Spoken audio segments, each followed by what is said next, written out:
Hello, everyone. My name is Dat Nguyen, and today we have Daniel Alexa. How you doing, Dad?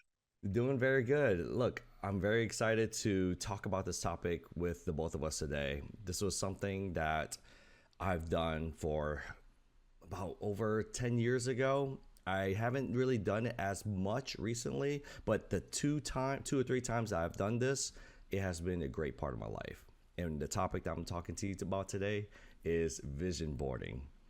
In Ooh. my personal definition of vision boarding, Dan, is being able to take that magazine clipping of something that you're envisioning, something that you want in your life, a new car, a new house, a new job, being more fit, cutting that out, gluing it like a madman on a piece of paper, and then putting it in front of you every single day. Whether if you keep envisioning it, envisioning it, envisioning it, eventually, this is how I define it.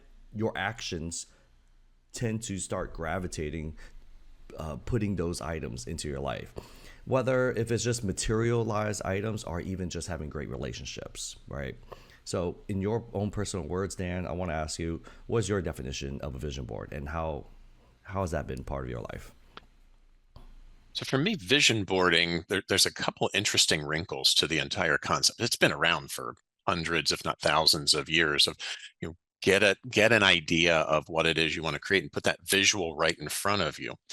For me, it also brings in the more mystical, holistic aspects of the spiritual concepts of the universal laws, law of vibration, law of attraction, which everybody knows from that one certain book, and hopefully from my books as well. But the idea that you have to be the person or come into the vibration of how you'll feel when you achieve it to make things happen. And that picture of the new job, the new car, when we see it, we can start moving into the feeling of how we are going to feel and who we will be when those things are present in our life. And it gives us that template to move forward. There's always the things to be done. That's the boring stuff. Like, I'll go work and make it happen. Yes. But there's also, we can come into work feeling like it's work, or we can come into work feeling like it's play and creation to achieve an outcome. And that's when the vision boarding really helps with changing how we show up in the things we need to do. Can you share to us like what was like one of your earliest memories of your very first vision boards? Like what was happening in your life, and what was the thought process of putting one together for yourself? Wow, it goes way back. Couple years, right? Yeah, quite a few. I think I was feeling very lost at the time, as so many of us do at certain points in life. We've come to a moment of, here I am, now what? I'm not just, I was not in a place where I was feeling confident. Mhm. Didn't know what my next step was because I was so mired in the fog of what was going on around me, and just started to put little pieces together from magazines. Like, these are the things I want to experience in my life. This is where I want to go next. And in some cases, some of them they weren't quantum leap jumps to the big paycheck or the big title. At that moment, it was about just getting some movement and taking small images of what I thought could be different. And that kind of got the ball rolling to get some traction to moving to what I'm doing now as an entrepreneur. Yeah. Do you remember if it was like a moment in a coffee shop, or it was like maybe at home, living room? Well, what's like, what do you remember? Like, what's the setting that you remember when you created your own first vision board?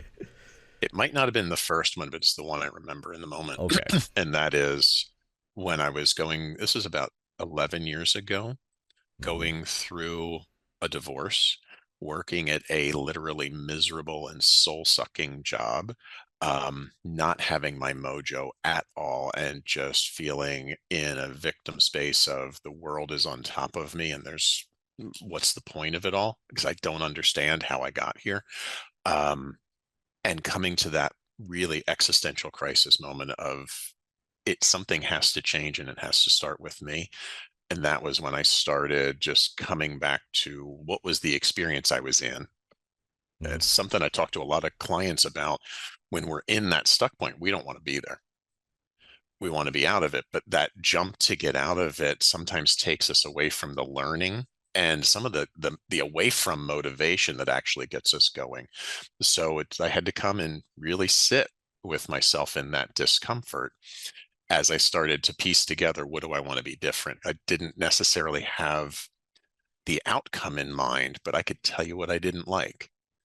And then I started playing what I now talk to clients about as the opposite game of this is what I'm experiencing. This is what I don't want. What's the opposite of that? And that's what started the very basic foundations of that vision board 11 years ago.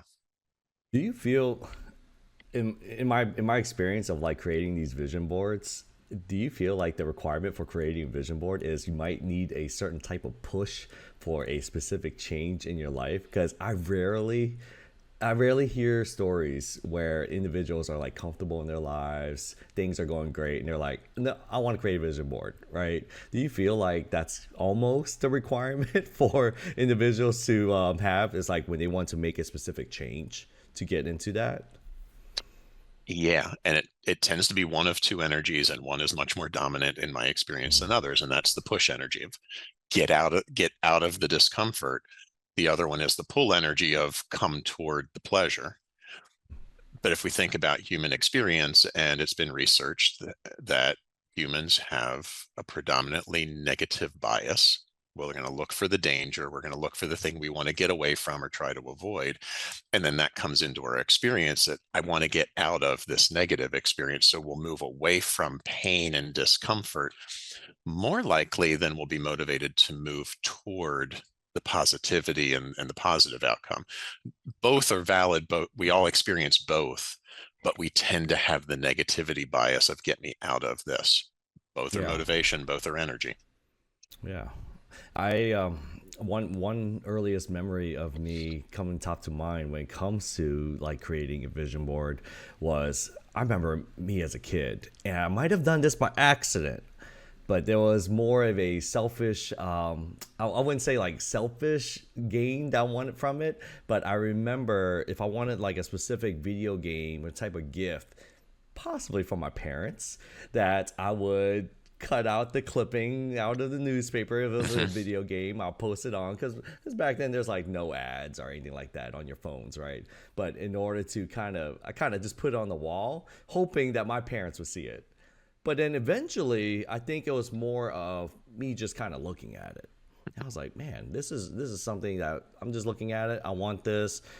And throughout that process, I think my parents inadvertently made me do a little bit more work in order to receive that gift, either during a Christmas time or a gift season time. And I remember doing a little bit more work. It was about, doing more math problems, more chores around the house. And eventually I did get it. I don't know if that attributed to it, but I remember that was like in front of mine, right? So that's my earliest memory of creating a vision board right there. I just it could even start when you're a kid. It doesn't have to start when you're like creating a life-changing move as you mentioned just now. Mhm.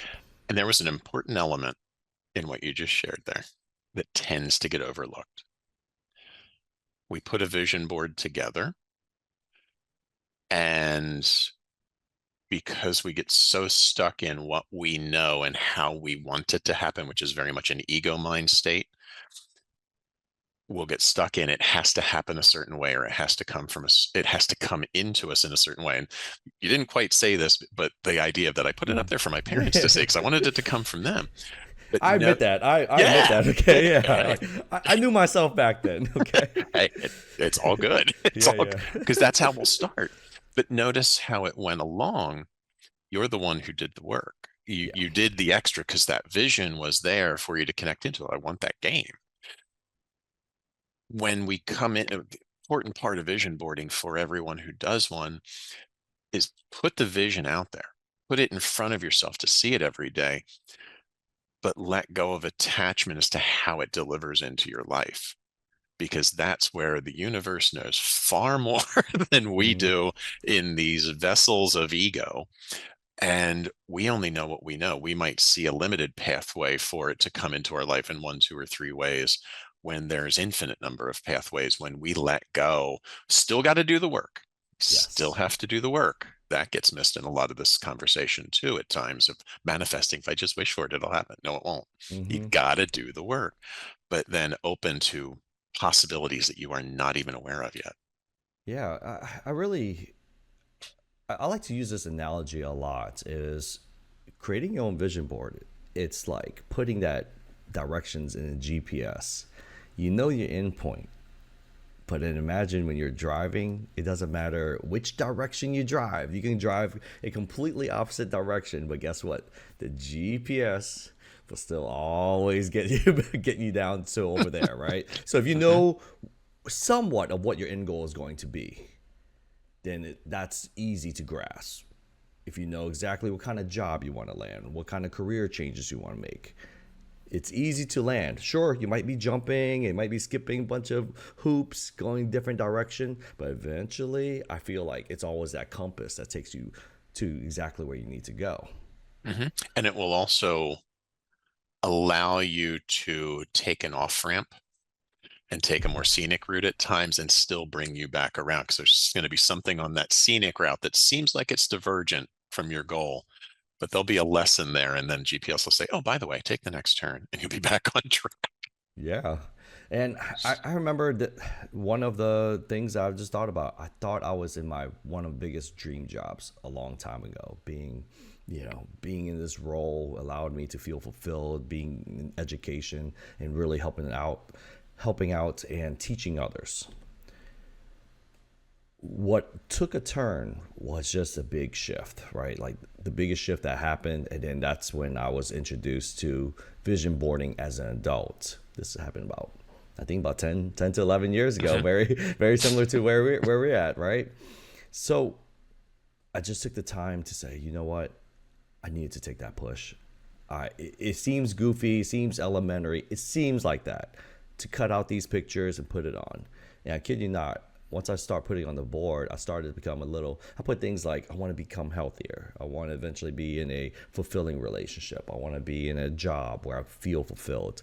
Things start forming in its way, but that also allowed me to to remind myself that every day, whenever I am performing certain actions, a certain task, I'm looking at that board. I'm like, okay, what is it that I'm working towards? For those individuals who think this is a ridiculous idea, Mhm. right? Because on paper it could be, but it kind of makes sense. What do you have to say for that person to take that first step? How's life working out for you right now, and what do you have to lose? You can and this then comes into, however, there's so many layers to this. How is that skepticism showing up elsewhere in your life? The presupposition that it's not going to work and it's all a bunch of nonsense. How is that showing up and limiting your life already? And what would happen if you took this tiny little step that nobody else has to know about? You don't have to share it. You can if you want to. But what would happen if you took that tiny bit of energy and put it into something for yourself to give you an intended outcome? And then what energy are you going to come into it with? Because the universal laws, no matter what you think of them, are always working. That was a core part of my book, The Pessimist's Guide to Manifesting. We tend to come into them, or many people come into them with, that's a bunch of nonsense. When you talk about law of attraction, because I tried it once and it didn't work. I get it. But what are you attracting when you have the idea this is all a bunch of nonsense and it's not going to work? You're presupposing the future by the energy you bring in, rather than coming in with that hope and desire, which is where things tend to manifest. What I've seen happen is, from past experience, I don't want to wish for it. I don't want to put the hope out there, because if I don't receive it, I'll be crushed. Yeah. Get it. But then what happens to life when you don't have hope? And how's that feel? So it doesn't have to be this big thing, but if you're hesitant on this, find a way to give yourself permission to experiment with it and take that step to move into literally creating life. You are the creator of your life, or co-creator, depending on your spiritual and religious connections to it. You're the one living it, nobody else. So what is it you want to make happen here? Yeah. Start putting it on paper. I love, there's one line that just hits me. What you just said is give yourself the permission. I think far too many times when we've gone through our coaching sessions with with specific clients, that they have not given themselves the permission to do this. Mm-hmm. Yeah. And I'm always one to say, try to be very blunt, right? Like, I try to not be so blunt, but I'm always like, what do you got to lose? At the end of the day, what do you got to lose? Like, how much time do you have how much time do you actually not have to go out and do something and bring you back to this? Yep. And as we're having that conversation with the individual in front of us, or even those who are listening right now, who is driving what? No, not who, not quite that. Which version of you is driving your life right now? The one from 10, 12, 15 years ago, even 2 weeks ago, that had a negative experience, or the one who's right here, right now, listening to this, say, you're here for a reason. Let's just call it. You have found this video for a reason. What version of you found this video, and why is it having you watch this right now? What is it trying to awaken in you to get you to shift from allowing an old version of yourself to predict your future? Doesn't matter what happened before. I have some really harsh conversations sometimes, not harsh, but very blunt conversation with client. It doesn't matter anymore. What's important about it right now? That happened. What do you want to be different now? From this point forward, create the future. And I get things happen in life that we carry with us. That baggage does not have to predict or create our future when we come right here. You know, going into this topic, as mentioning it, I think I was more focused about like the actual creating this of it, but like we forget like where we came from for this, right? Like, why is it that a vision board is very important? One specific push that I had to have, especially in the recent housing market that happened. My wife and I, we put in a bid a couple of years ago for our very first house. And you know the adrenaline feeling when you put in a bid for a house? We're like, I think we're ready. I think we're good. Boom. It just got shot down. Probably overbid. No one told us what happened. They went with a different offer. And I think during that moment, for 2 weeks, my wife and I, we just felt so dejected.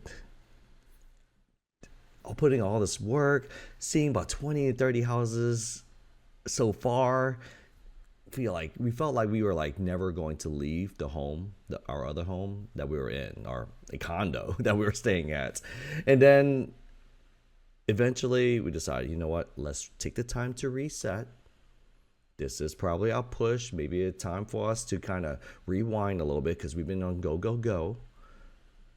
We took the time to watch The Secret, right? The Secret. And one of the specific parts they mentioned was like, what do you want to create in your vision board? And then we decided, you know what? We need to create our own vision board.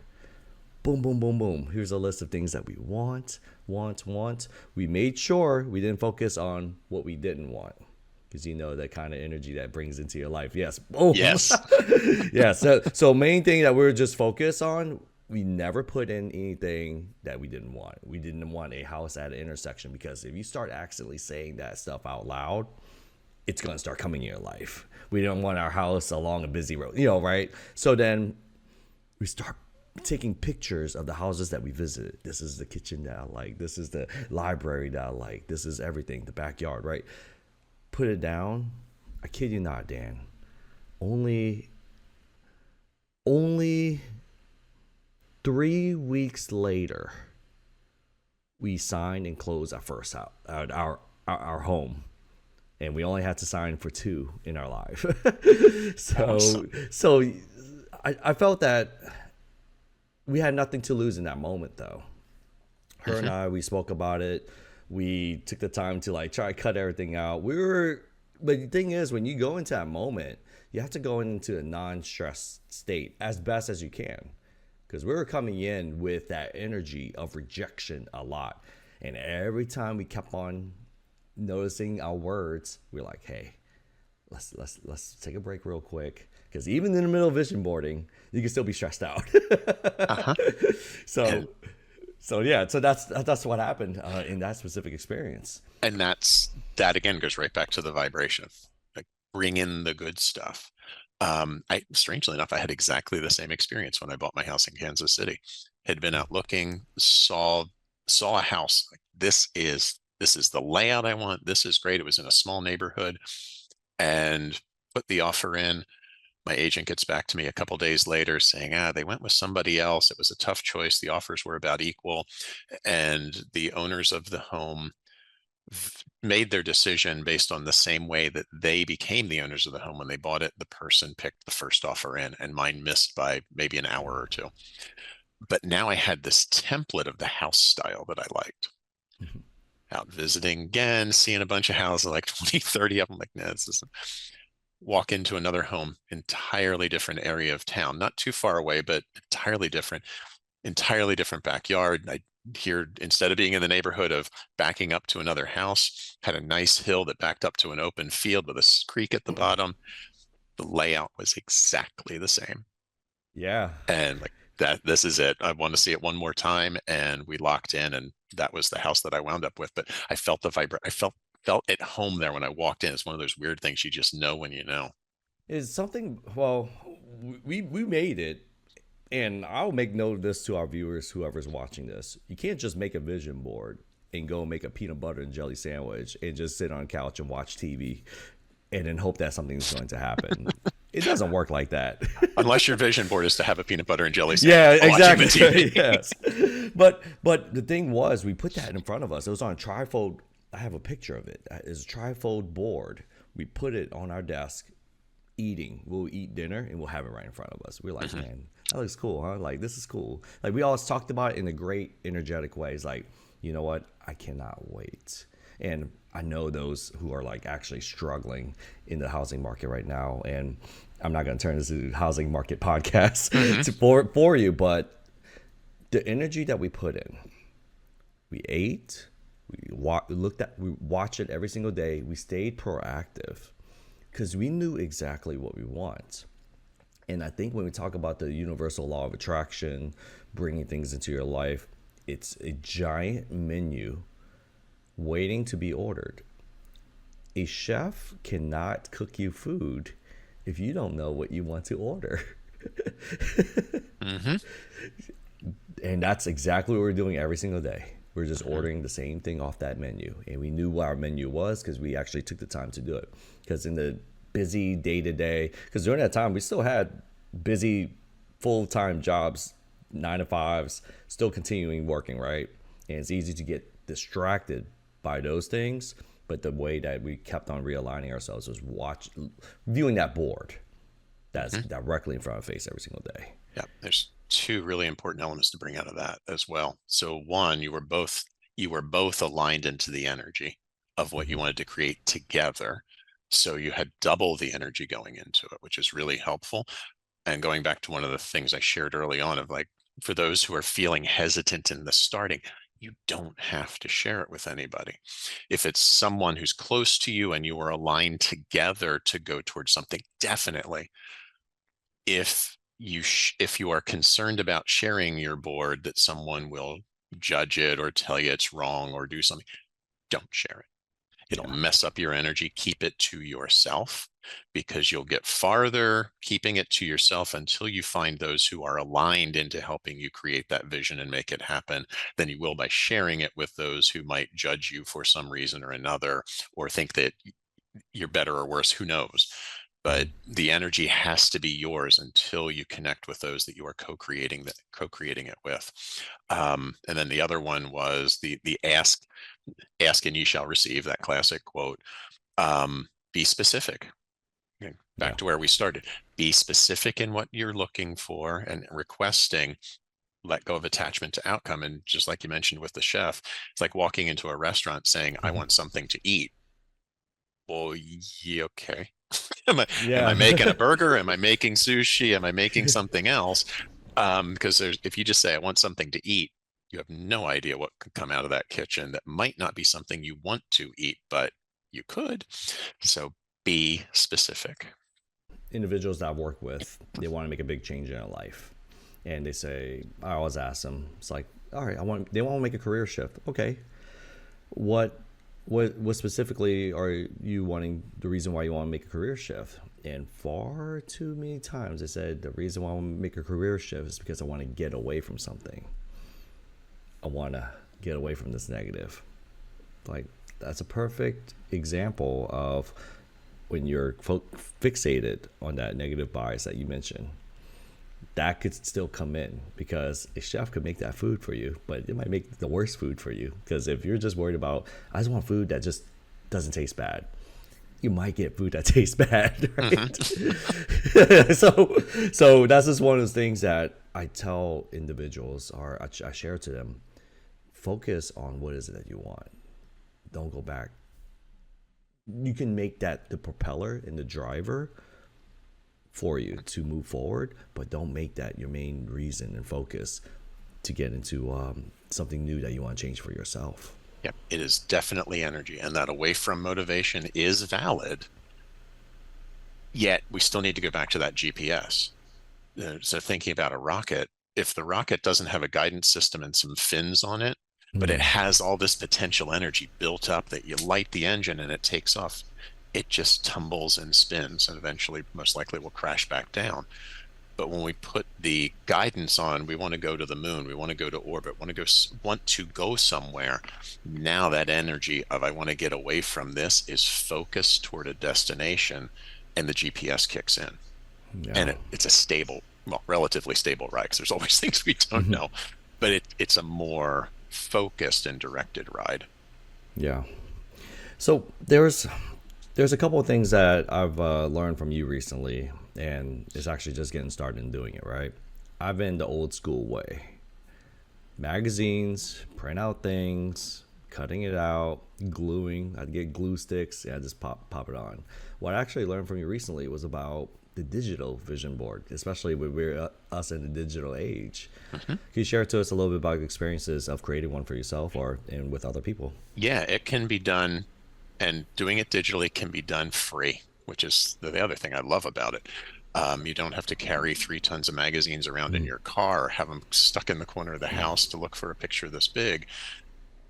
You can go to free websites like Pixabay or Pexels to get royalty-free images, and then go to Canva to build the board. Again, free account. My suggestion is to build at 11 inches, or excuse me, 17 inches wide by 11 inches tall, or you could build to presentation size for a PowerPoint display.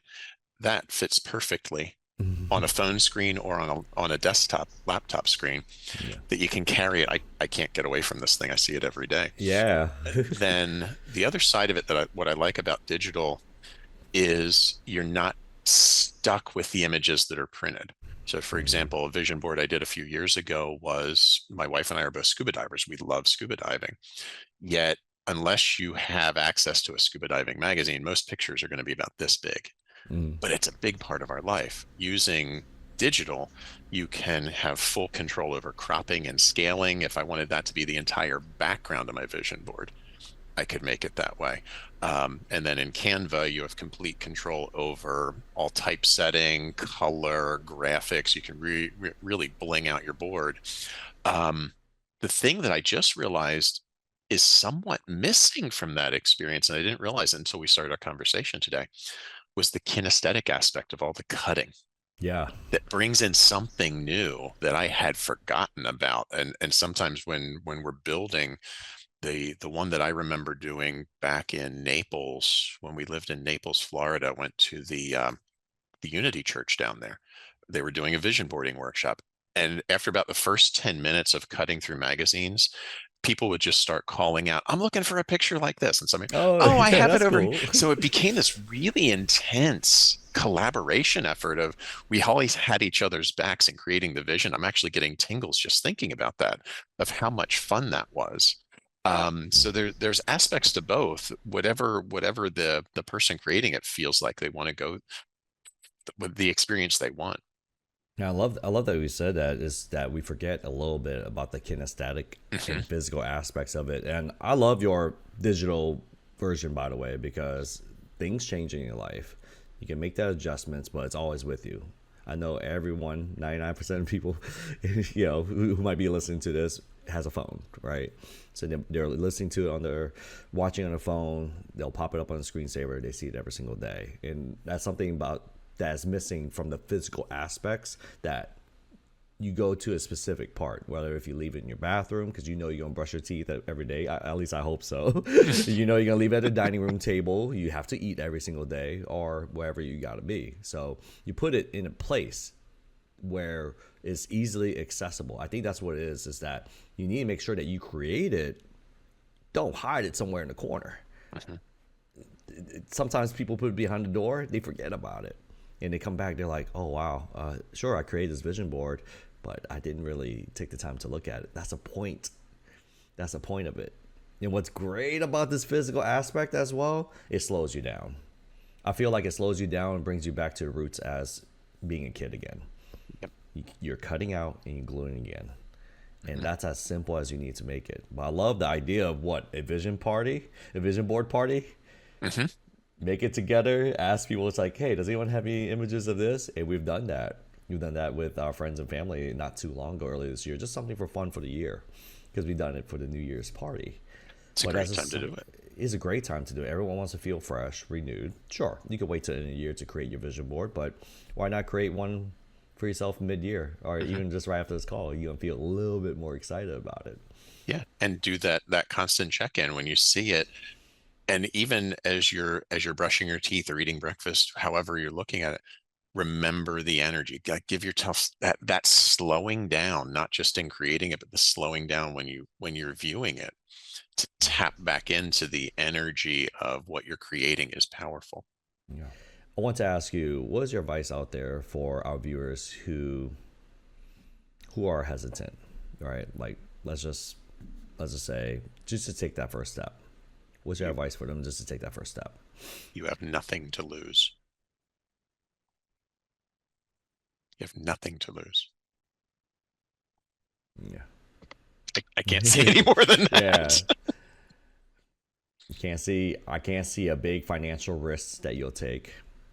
Can't see it sucking up too much time from you. Mm-mm.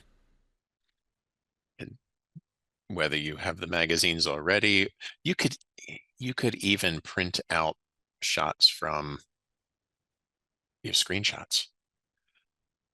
There's so many ways to do it without having to purchase anything. If money is a concern, time is a concern, where could you bring, what things are you doing? Are you doom scrolling? Hmm. Where could you find that time or create that time by doing something else that actually brings productivity and brings that vision into your life? Because we all do it. We all do it.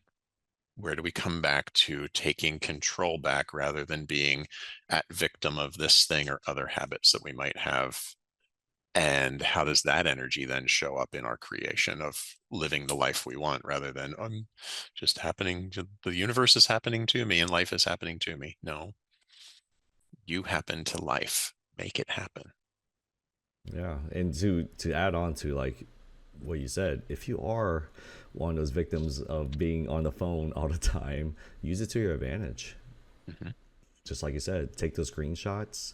If there's something that you like on your phone, you're like, man, I like this. If I want to become a podcaster, if I want to become a speaker on stage, get images of someone speaking on stage. Put your head on it. Imagine yourself. Put a big head on it, right? Right Hmm. there. My final thoughts for anyone who's thinking and just kind of tiptoeing their way into creating their own vision board. It only works if you are proactive about it.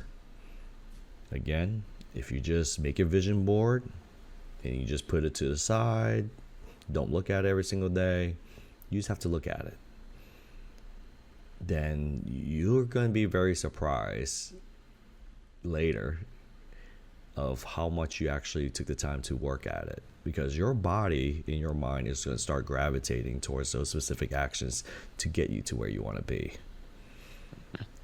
That's my final words right there for you. So yeah, aligning your energy into your actions. What a concept. Yeah. So Dan, thank you very much for the session. Who knows, it might be a part 2 talking about this, and really appreciate both of us being able to do this together. I think we both put this into the universe to do this together. So. I think so. It was on my vision board, actually. Okay. Yeah. Hey, there you go. There you go. This is something great too.